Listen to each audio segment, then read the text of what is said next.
the last member of the team is Otis. Adam Pearce, who's definitely not the GM, was just backstage and said, I got to pick the last member of the Survivor Series team. Hold up, I have several questions, but he carried on and said, I just wanted to pick you, with the ups and downs and your whole journey and your career, I had to go for you. And the camera pans across and it's Otis. And then Chad Gable comes in and goes, you got picked. Yeah, you Alpha Academy or whatever he said. And they walked off to be really happy.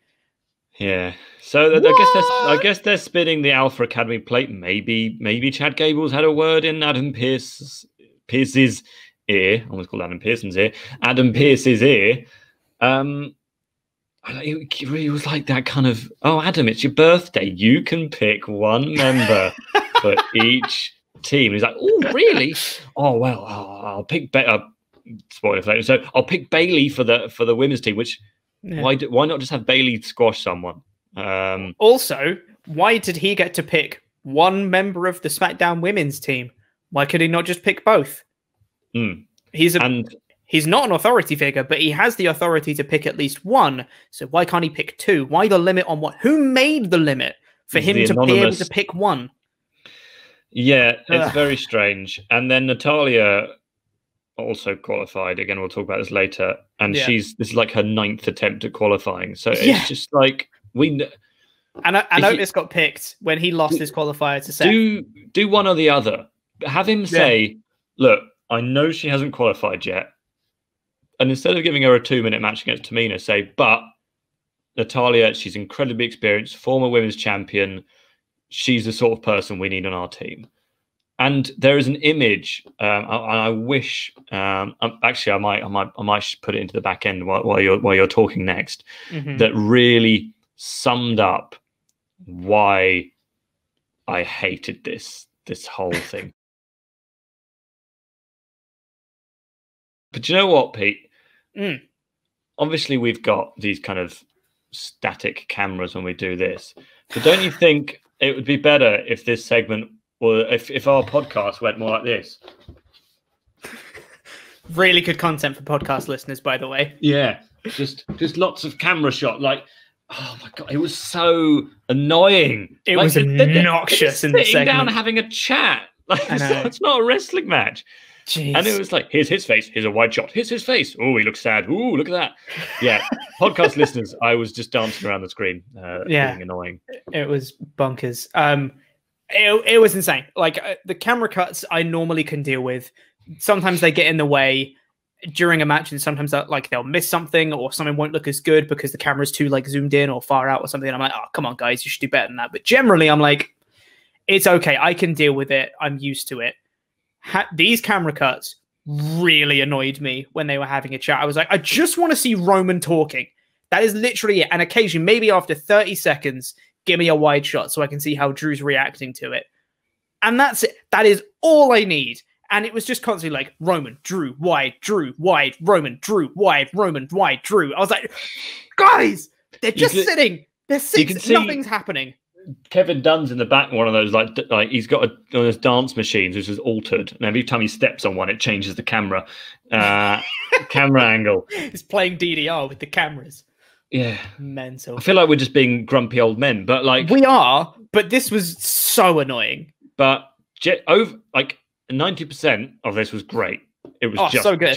Just the camera cuts. It's just very distracting. Yeah, because you want to be listening, because the stuff in the ring was really good. The content, the what they were saying, the lack of microphones and stuff like that, the how it felt so real, that was great.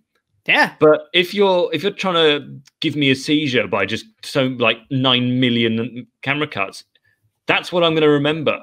Yeah.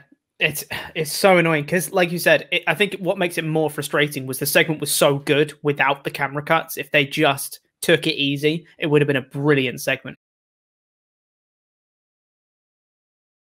After that, we got the qualifying match for Natalya versus Tamina. Went about 2 minutes. Natalya won with a sharpshooter. Bianca Belair was on commentary, and then Bayley came out and put herself on commentary and called herself the captain of the team, which is a nice Bayley thing to do. I appreciated that at least.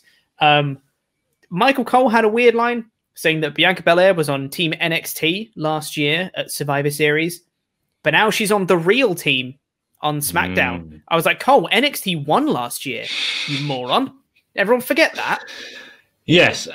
So after the match, all the women... all the SmackDown women standing in a row. Bayley, mega heel, tried to kill Sasha Banks, crushed her windpipe. Bianca Belair, who's not, I wouldn't say a babyface, wouldn't say a heel. She's just kind of a badass who sees herself as the best. She is the EST. Like, so she therefore is a bit of a lone wolf, is in this team because she wants to win. But then they all just hold hands. Yeah. And like Natalya, they look like they're the 5 finalists in a rubbish talent competition. Natalya's just qualified for like 5th place in the beauty pageant. But almost like because I don't know. Okay, here's how I'm interpreting this photo. Bayley is the director of the school art of the school production because she's in the leather jacket and the jeans. Yeah, and the other 4 were in the dance. Yeah, this isn't pro wrestling. Sorry, it's like look how happy we all are. We are women and we are pleased. Like that's like, can you imagine if the 5 guys from SmackDown all came out and went, yeah, like you should be portraying your men and your women in the same way. This is like, look, we're putting women on TV. No, what you're doing is going, yeah, we're all best friends because we're women. And then there'll be a feud in 2 weeks saying, but they were on the same team. They were best friends when they were on the Survivor Series team. Are you okay, Datson? Yeah, you're right, bud. I just hate that. Yeah, I know, it was really dumb. And there was a bit where they tried to do it where like Bayley was trying to get everyone to hold their hands up, and some of them were like hesitating, but then they all did it. So there you go. That's it. Screw your baby faces and heels and your history between one another. Let's just all hold hands because it's brand warfare. We all like SmackDown, everybody. And they've not been doing this with Raw. Like all the Raw people hate each other. That's how. Yeah. How will they coexist? I know they keep saying that, but I'd rather they have that tension than just, yeah. And we're all friends.